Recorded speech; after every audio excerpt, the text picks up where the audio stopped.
We're going to talk about Turtles, actually. Yeah, yeah. So, Turtles opens tomorrow, I think. The second. It's a Wednesday, which is weird, but whatever works. Okay, were you a fan of the original two films? Gosh. Back in the day? It's funny because I watched them. I never was really passionate. I mean, this actually goes for the comics and the animated series and everything. That I was very aware of them and I watched them, but I was never particularly passionate about them. Yeah. I was asked, so who's your favorite character, and I was kind of like, I don't know that I haven't picked a turtle necessarily. So that's kind of where I'm from. I've never not looked forward to. Not that there's been a lot to look forward to, I suppose. I mean, the films have been what they are. I mean, the original, way back was kind of. I mean, they were low budget kind of affairs that made outrageous amounts of money because it was Turtles. But I mean, it was one of those things that nobody believed in except for the people, the few people who, those who did believe, look like geniuses, I guess. But it shouldn't have been overly surprising. But there was a time where Turtles were really kind of an obscure indie comic. Eastman and Laird. I was aware. I mean, I was a comic guy, so I was aware of the Turtles. I mean, I didn't buy the Turtles comics, but as a comic guy, I couldn't be in the store and not be aware. And those original Eastman and Laird black and whites, it was just so cool. And then of course, the live action stuff comes out. And you're right. No, those movies had no business. I was trying to think of a modern compare. They were like when Guardians came out. Everyone was like Guardians of the Galaxy. Without Marvel, though. Right, but without Marvel behind them, we had the Turtles. There was no reason to really think that. There was. I mean, those of us who knew that it was good and it was fun, but there was. I mean, how do you? Gosh, it's one of those things where I wouldn't, if I was sitting in an office and didn't know anything about them, I don't know that I would greenlight that film. That I mean, it's kind of a wacky sort of premise to and the fact that they were live action, because there wasn't really a way. It would have had to have been full old school animation, but to do live action in big rubber turtle suits with a lot of animatronic facial expression. I mean, and for what they had, they were actually pretty impressive. Yeah, they were inventive. Yeah, they figured out how to stretch a dollar. There you go. They did figure out how to stretch a dollar. But they made a lot of money. The second one got a little full of itself, but it was still entertaining enough. But then we had this, they had an animated series or two or three or however many animated series they had. But there was a cinematic drought of Turtles until Seth Rogen apparently decided he wanted to make a Turtles movie. And so we get Teenage Mutant Ninja Turtles, Mutant Mayhem, and classic 2D animation.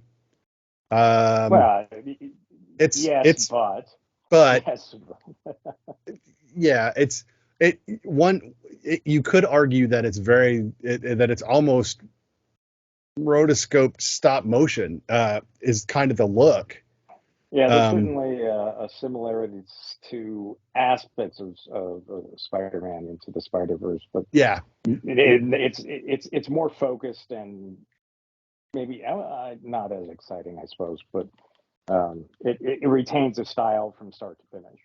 Yeah, it's one style. It is very much informed by Into the Spider-Verse, and it is very much. This is very much a product of now. Whereas those original two the first film, because the second one kind of got a little pop culture-y. But the first film would still, you could watch it today and it's basically timeless. It just is these four turtle brothers and their rat father. So I don't, the jury's going to be out on this one to see how long it lasts. Obviously, they want to have a sequel, or at least one. It's already greenlit. So there you go. So they're going to get a sequel. Yeah. I'll be interested to see how they approach the sequel. But in terms of this one, we get kind of a different origin story, or they fill in some gaps in the classic origin story, which of course was just chemicals got dropped down a sewer, and turtles and a rat. And that's where we get. This one kind of expounds on it. It gives us kind of a Spider-Man or Spider-Man-y villain kind of origin, in terms of how the ooze gets into the sewer and gets to the turtles. This one, the turtles are actually the last, which I think is funny. The last mutants created. All the Bebop, Genghis Frog, Leatherhead, Rocksteady, all the classic turtle mutant creatures they're ahead of the turtles in this case, which is interesting. And I don't recall Superfly from the originals, but again, it could have been in the comic books. Yeah, I'm not familiar either. But so we're given it's not. I mean, I think everyone kind of expects the Shredder, but they've given us something different. And while there might be some who are disappointed, I kind of liked that it wasn't the Shredder. It's not that I don't like the Shredder, right? But it's kind of like, how many times do we need to see Batman's parents die? Or, there's certain aspects of the origin story that we've seen so many times. Yep. That to give a slight variation, whether, that might, like you said, it might be in the comics. I'm not smart enough to know about the comics to know. But I kind of dig the fact that they didn't give us exactly what I expected them to give us, which was a completely, fan service sort of thing. And that's not to say fans won't like it. I think fans will actually love this movie. They should. But they thought they worked. Well, let's put it this way. A lot of the coloring in the film is outside the lines. And that's kind of the filmmaking style is they took something that could have been very traditional and gave it kind of a little bit of its own attitude, and it's and again, it's hard to work in in a realm where you're post Spider-Verse, and I think that's and you're making something that's trying to be as progressive and as free as the Spider-Verse films, but the problem there being is the Spider-Verse films are so incredibly random. Well, it's not random, it's not the real word, because it's all based on origin. I mean, there's so much for them to draw from. The various source material for Spider-Verse. They brought all that in, which was part of the appeal. This one, I think, is closer. It's closer to like the Good Guys. That's style of animation from a couple years ago. And Good Guys was actually a pretty good film that not enough people saw. So it's not a bad. Yeah, I can see that. Yes. I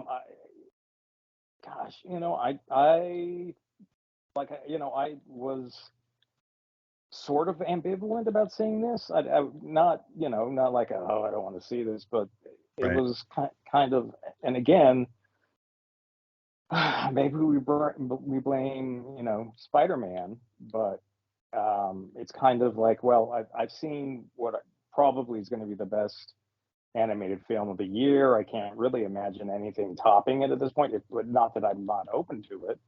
Certainly, if someone wants to top, I'd love that. but so I mean, you're like, okay, an animated film. All right, let's see what Seth Rogen is kind of a hit or miss sort of as far as his films, as far as I'm concerned, he goes. It's so he's not a sure thing. Not for me. No, at least. But he did co-write and do a voice. Yes. And I believe he's a producer, executive producer. Like I said, so this is he liked it, but I think he's involved as much as he needs to be, and maybe he realized that. Yeah, or either that, or he just kind of knew what the material needed. I mean, I think sometimes, an actor goes, look, I'm totally into this, and I can, so much of my personality fits into this, but there's also parts of my personality that don't fit into this, and so it's less about the actors in this case and more about the characters in the story. And there's, I guess a little stunt casting with like Jackie Chan as Master Splinter. Yes. Yeah, and that's that sort of thing. But not really. I mean, it's not a film that's all about who's in it. I mean, because the Turtles. No, I mean, Jackie Chan is Splinter. Giancarlo Esposito is in the beginning of the film. Yes. As a scientist. And Ice Cube is Superfly. Yeah, and you'll recognize Superfly, the voice, but most of them you wouldn't, and I don't mind. I mean, in my head, if someone else voiced Superfly, they'd probably be doing the Ice Cube impressions. So, exactly. So I mean, it's kind of hard to fault them for getting the guy that they probably were like, who this that needs this book. Yeah, here it is. I think the only other guy that might have done it. Predictable. You could have gone Ice-T, which actually would have given it a harder edge, or you could have gone Samuel L. Jackson, which would have taken the movie in a completely different direction. Yeah. But Ice Cube, he nails it. He grabs. I mean, it's Superfly, and he totally it totally feels like you're watching a 70s exploitation. Sure. Yeah. Which again is not what I was expecting. No, but that's just one piece of the film, which is great. So it just kind of it's not overdone. It's just there, and you can appreciate it and move on. But you probably won't catch, or I mean, you might, I guess, if you're a huge John Cena fan. He has a voice. I didn't realize Rose Byrne had a voice. Yes, in it. Love Rose Byrne, but didn't catch it. So but the Turtles are all younger guys for the most part. Well, and they've changed some things. They've that some people get hung up on, well, this is what so-and-so is supposed to look like. And, it's mostly, there's a couple, I mean, a lot of the characters do look exactly what they're supposed to look like, but there are also other ones that they've changed it up a little bit. And the spirit of the original character is there in a fashion choice or there's a nod to the original,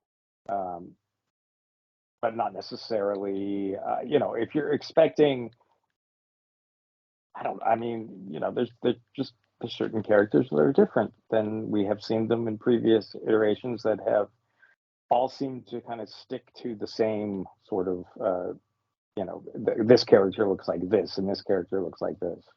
Yeah, and obviously, the big one that caught no end of flack when the trailer came out was April O'Neil. Which I'm totally fine with. The spirit of her, you're right, is there. They aged her down, which actually is kind of a huge change. That because everywhere else she's a reporter.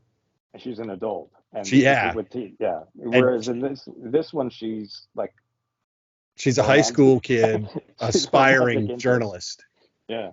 So the spirit is there, but they changed it up, and so that whole high school kind of subplot is interesting because it's not just the Turtles that are teens.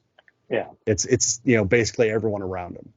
And I think April's not the voice of reason. necessarily. No. She's not. She's just as just as Young. inexperienced as they are. Yeah, just Yeah. I mean, which I'll say young and stupid. Sure. Well, I mean, come on. She has a more concrete goal, but sure, but she's still young and stupid. Yeah, well, I mean, even the smart teenagers are stupid. So right, I mean, exactly. That's what I mean by stupid. Yes, I know. Well, yeah. I mean, we were just talking about one of our favorite films so far this year. I think it was one of your favorite films, but Talk to Me is about stupid teenagers. Oh my God, yes. Not unrealistic teenagers. No, but stupid teenagers, and that's stupid horror movie teenager. Yes, which is like the worst possible confluence of dumb. Yeah, but not forced. If that makes, I don't know. But not. Anyway. Right. It. You never look at it and go, well, that would never. You'd look at it and go, well, that would happen. Yeah. That would happen. A teenager would do that, and that's sort of the same sort of. There's a certain amount of arrogance, and I don't know. There's all sorts of kind of neat stuff that comes with narrative wise because teenagers will just do dumb stuff. Yeah. And you can just let them do dumb stuff, and whether that's disobeying their father figure or whatnot, and I mean, they're teenagers. Of course they're going to do dumb stuff. Yep. Of course they're going to go out and they're going to tell daddy that they're going to come straight home, and they never do. And but this time we're going to do it. No, they never do. And does it ever end well for them? Nope, not usually. And you know what else is funny? We were talking about things that influence this, and these turtles are younger than the original. Well, they're still teenagers. These ones feel more immature than the originals. Well, they feel their age more, right? Than I think. And we talked about influences. The Spider-Verse animation style, the good guys. I would also argue that there's a lot of the Sony Spider-Man in this film. Yeah. Not just the Across the Spider-Verse, but the Tom Holland Spider-Man. Sure. And weirdly, and even in the animation style, like the cartoon stuff, not the actual, but when they like do we're going to go into school and there's like, colored pencil on notebook paper. Yeah. Cut scenes. That's very Spider-Man, or even reminiscent of the Ms. Marvel series. And the reason I bring that up is because I compared the Ms. Marvel series to that missing 6 months of Spider-Man before Tony Stark recruits him for Civil War. Mm-hmm. And that's kind of the feel you get, because these guys are not. They're very well trained, but they actually have no idea how combat works. But hey, look, if you enjoy what you're seeing and hearing on the Visually Stunning Movie Podcast, why not take a second to click subscribe if you're on YouTube, click follow wherever you're listening to us, follow us on Twitter at VS Movie Podcast, same over on Facebook. If you're on Instagram, it's Visually Stunning Movie Podcast. That would be awesome for us. We appreciate you listening, and now let's get back to the show. They've never actually been in a fight. Right. So their first fight is a comedy of errors. And that felt very Ms. Marvel or early Spider-Man. So this is very much a product of now. It's very much influenced and informed by what's going on in the comic and the superhero genres. But it is still very much a Turtles movie. Yeah, well, and I think that's a nice balance. Yeah, no, I think that you may watch this film in 20 years and go, okay, that was made around this time. Right. But I think that the other part of you will be like, but it's good. So I don't, right. It's just, certain things, animation styles, you look and go, oh, that was made in the 80s, or that was made, that's circa 1984. You just look at it and when it was made. And I have a feeling that we'll feel that way about this film. Yep. But I also don't think that that's a problem. I think that it's kind of cool that I don't think it'll be it was made. Yeah. It'll just be an acknowledgement of the period. Yeah, it's just okay, this is that era. Right. That this is, but and it's again like you were saying, it's not just animation. It's reflecting all sorts of different cinematic styles that are all very much going on right now. And I think that's fun. That's exciting. But it's even better when you put it in a film that is actually really enjoyable. And I think that's what they have here. I think I'm scared that this is going to kind of get lost in the Barbenheimer, whatever. This is a weird. Who would have thought at this point? And let's be clear. We're talking about Barbieheimer. Okay. That Mission Impossible's gone.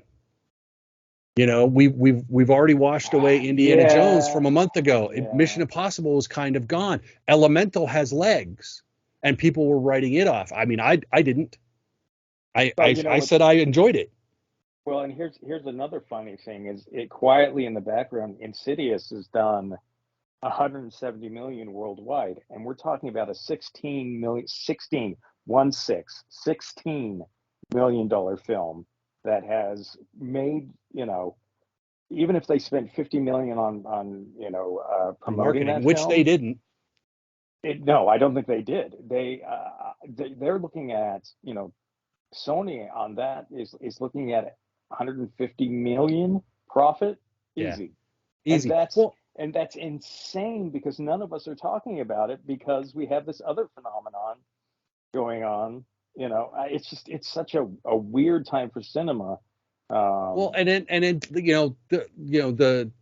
the elephant in the room is Sound of Freedom, which I still haven't watched, but which $15 million is at 100 and it's more than Mission Impossible.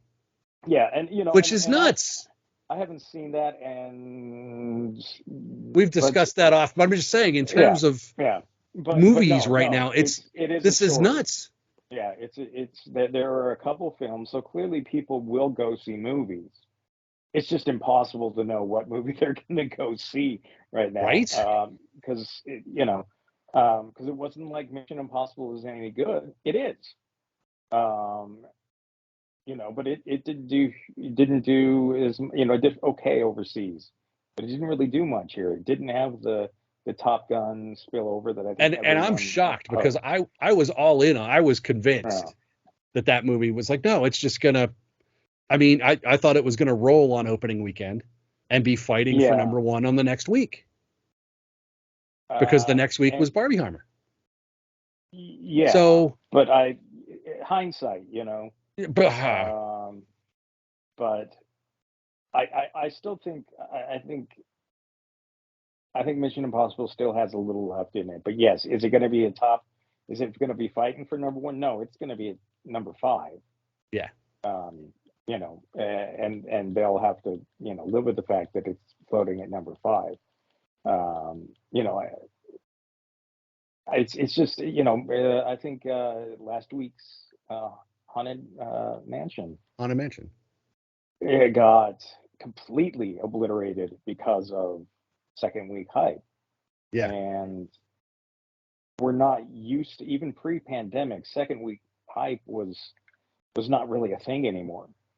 That was not something that you have your big opening weekend, you drop 50 to 60%, you're happy with that for the second weekend, and then you hope you drop 50 to 30 to 50% from that point forward. Yeah, I mean, last year it was Top Gun, but I don't even know that Avatar did that when it dropped.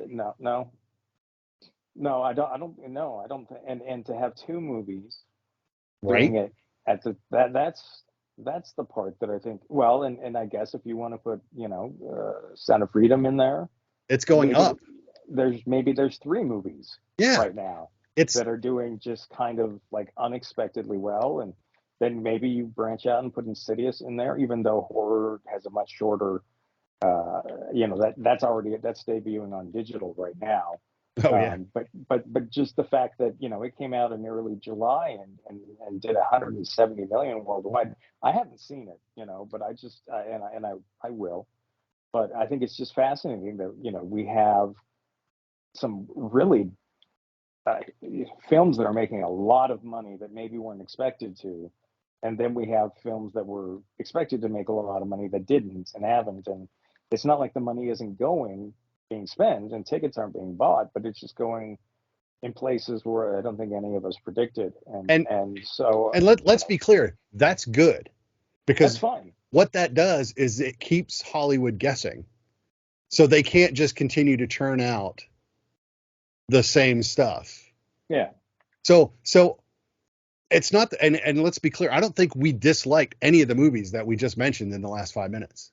Not but no. But it's nice when there's a wide swath of movies that you like, and they all seem, they're not all doing $500 million, but they all seem to be getting their due at the box office. And so I think that kind of makes the playing field moving forward after the current unpleasantness subsides. Yeah. That's gonna make an interesting set of green lights, because now you're not going to be able to look at a project and go, that won't make any money, because you'll be like, that shouldn't make any money, but it might. And you can't look at it and go, that's going to make a ton, because it might not. Yeah. It's going to be a weird time for green lighting projects going forward. And like I said, I hope that, and I think this Turtles film it's good enough to not fade into the background. I would really like it not to. Yeah. As and it's not because I wanted to win over other films, but there's when you see something that's good and solid, and that it's going to. I mean, I think kids are going to love this movie. It's not. It hasn't been. They haven't tried to make it for adults. Right. There are, there are maybe some adult references in the sense of, at one point you see Ferris Bueller, literally the movie Ferris Bueller playing in an animated world, which is pretty awesome. But for the most part, it feels like, this was a movie made for, the kids in their, early teens and thereabouts and on up. And yep. I think that's great. When you can kind of not pigeonhole your film into a particular demographic. And I think that's where they've really actually succeeded here. Is I think that my mother could see this and she'd have fun. I think that you used the F word. Fun. Which this movie, which these movies should be. If you're going to make a Turtles movie, it should be fun. I said the same thing about Haunted Mansion. That movie needed to be fun to have any hope. I thought it was fun enough. This needs to be fun, because that's the kind of the basis for this IP. Sure. Well, you have to know what you are. Right. Well, you could make an R-rated, dark, Netflix Punisher Turtles, but it wouldn't be the Turtles, really. Yeah. Well, that's why Zack Snyder wasn't hired. So, right. Zack Snyder's Teenage Mutant. Can you imagine all of the slow-mo in that movie? Yeah. Lots of swords. So many drama walks. Yes. So many drama walks. Well, when you're going to have four guys walking down a hallway, you got to slow it down. Right. Anyway, no, I think, could you make an ultra serious Teenage Mutant Ninja? Yeah, I guess, but it's freaking called Teenage Mutant Ninja Turtles, and I think that was never lost on well, let me put it this way. I think that they tried to make films that were too serious, or too too cool, and being the Turtles aren't, they're cool in their own way, but not cool in a conventional way. They're kind of they're the freak kids, they're the outcasts, literally. Yeah. And so, I think they've Seth Rogen and whoever else directed the art direction and stuff on this film knew what they were, and went and made a movie that was, true to the crazy idea that is a bunch of turtles being infected by ooze, and somehow that turns them. I mean, it's a bonkers idea. Right.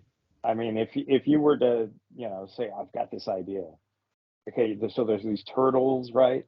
And they are in the, however you want to put it. It's a crazy idea. And so they made a movie that, is kind of crazy, like the idea. Yep. And I think that's the best thing you can do. I mean, we talk about how biopics should kind of reflect the person that it's about. Well, this is the teenagers that are turtles and like to skateboard and eat pizza, and there's and I think actually your Spider-Man comparisons are pretty on, because our current Spider-Man is actually was actually a teenager when he started when he started, and that's part of I think the charm, the wide-eyed open, whatever it is. Yeah. Stupidity or ignorance or naivete or whatever, however you want to put it. But let's say naivete. Okay. And yeah, that's the least offensive word we can use. Sure. And this film really nails that. Yeah, it leans in, but in a good way. I think so. Yeah, I was kind of ambivalent like you were going in. I do love the fact that I called one audio cameo before the movie started, and and then it hit, and I was like, oh my God, that was crazy. So if you're fans of the originals, listen for that. It's only on for a second, but it's great. But yeah, no. So the Teenage Mutant Ninja Turtles comes out August 2nd, hits theaters August 2nd. Fun. It's just fun.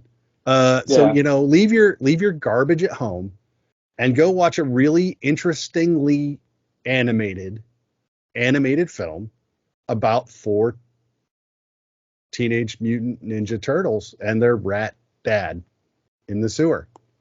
I literally, I don't know how else to tell you to watch this movie. Just go and accept that you're watching this and just enjoy yourselves. Yeah, just kick back and laugh and have fun. And again, you can take all sorts of kids to this age groups, and I recommend doing it and just go and have fun. Yep, and the sequel's been greenlit. They tell you what the sequel is going to feature in the about the time you get to the credits, so just hang out for that. It's just a good time. Good time will be had by all. Nickelodeon Pictures, thanks for that. Or Nickelodeon Studios, we have to thank for this. So check it out. Not a lot opening right now. We're in a kind of a down spot. Which is okay, because I think well, now you have time to go watch all of these different movies. Yes. That we have. So if you went out and you saw your Barbie and you saw your Oppenheimer, this, as we've discussed, Mission Impossible is still out there and worthy of a look. Actually, there's there's a lot of really decent movies right now. Yeah, there really are. Nice. It's fun. It is. It's so nice. So go watch them. We do have one screener next week, which I'm actually looking forward to. I have to check the release date on it. Last Voyage of the Demeter. Yeah, like little Dracula. Yes, it's a little Dracula origin movie. That should be fun. And then there's a movie a couple weeks after that. Let's see how that goes. I don't know how I'm feeling about that, so I'm not going to mention it by name. Would that be an R-rated animated film? Is it animated or is it live action? I don't know. Is it live I don't even know, animated? But yeah, it's that one. Yeah. So that's coming, and I don't know how I feel about it. So anyway, go check out Teenage Mutant Ninja Turtles. Opening tomorrow or today, depending on when you listen to this, August 2nd, if you're keeping track on a calendar like most civilized people do, which I'm not for the most part. So there you go. Don't forget to like us, follow us on social media. You know how all that works. Until next time, I'm Mark. That is Ryan. Bye, Ryan. Hey, guys. And we will talk to you all later.